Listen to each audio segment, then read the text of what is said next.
Özil to me is probably the most creative player Arsenal have, and by far one of the most creative players in the Premier League. Consider for a moment the possibility that Mesut Özil was put on this earth just to annoy your dad. I just don't get what it is that he does, your old man screeches at his disinterested wife and pet Labrador, spittle flying across the room, veins in his neck set to burst. I also wish that he's a person that he had the tools in and around him to do his job to the highest standard. Because one thing people are not aware of, Mesut Ozil's game relies on his tools. People expect him to assist everyone and score, but realistically, he's not always going to be able to do that when the team isn't playing well. In recent years, the German has begun to occupy a unique place in the English footballing landscape. Lauded as having the potential to be the league's best player when he signed back in 2013, he's gone on to become perhaps the perfect embodiment of all your favourite stereotypes about Arsenal Football Club in 2017.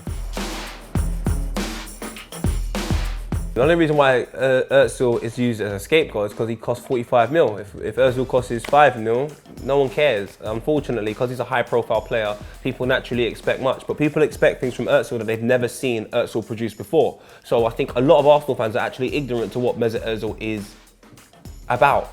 The common consensus was that Arsenal had got a brilliant deal, and his arrival on deadline day was greeted with scenes of jubilation not seen in North London since the Ottolenghi restaurant opened in Islington. Ozil helped to end Arsenal's lengthy trophy drought as they won the FA Cup in a season where he picked up a goal or assist every other game. The following season, however, the worst thing that could possibly have happened to Ozil came to pass. Arsenal signed Alexis Sanchez. The polar opposite of the languid, subtle German, Sanchez's arrival paved the way for a clear dichotomy between how Ozil should behave on the pitch and the reality. What he does on the pitch isn't as easily quantifiable as other players. Sanchez, you see him around running the whole time, chasing down players, on the ball, he's active, he's always on the ball, always moving. I think it's cultural differences. Naturally in this country, unfortunately, the reason why we won't win the World Cup probably in my lifetime is we associate a good player with two attributes that have no contributing factor to you being a great football player, and that is the ability to run for a period of time and having a huge amount of passion. Now, if you're from the same walk of life as Mesut Özil, that's maybe not something that is associated to him just on a day-to-day basis.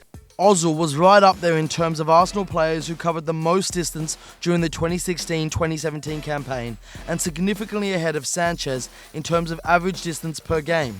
As recently as 2015-16, he equalled the Premier League assist record with 19 in one season and has won the World Cup, La Liga, Copa del Rey, Supercopa de España and the FA Cup, as well as a host of individual awards. There is a fixation with stats in the game at the moment. I think people only really pay attention to stats when it fits their agenda or their view.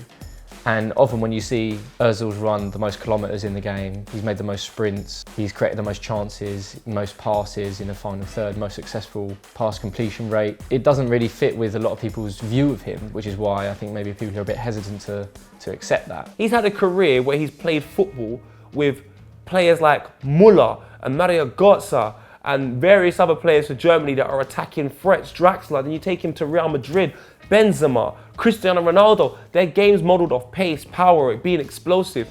That is the complete parallel opposite to Olivier Giroud. So now Mesut Özil has to accommodate his game for somebody that's not even as half as good as him. You're only going to get half the Mesut Özil now. But football fans need a scapegoat, and nowhere is this more true than at Arsenal, where there's such a big discrepancy between the size of their fan base, expectation and achievement. Facts aren't as important as the stories we create around players, and once the label sticks, it can be very hard to get rid of it. Maybe it's just a British mentality thing. Maybe the way he shows passion is not the way that the natural English people show passion. Which is work hard, run a lot, never give up. There is no doubt about his quality, no doubt about his technique, no doubt about the weight of pass he's able to play, no doubt about his genuine natural ability as a footballer. What people doubt is his attitude.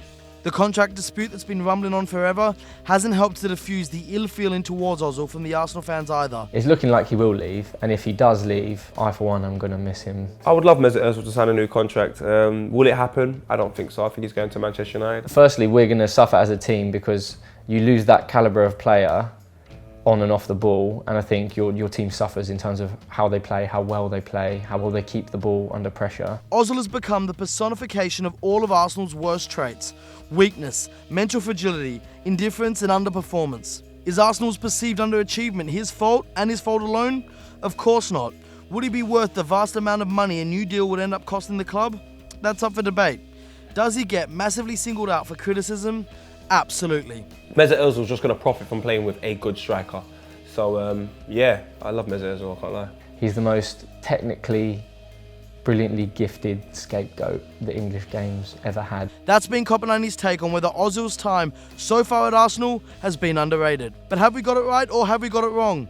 Let us know in the comment section. Don't forget to like and share the video and of course, subscribe to Copper90.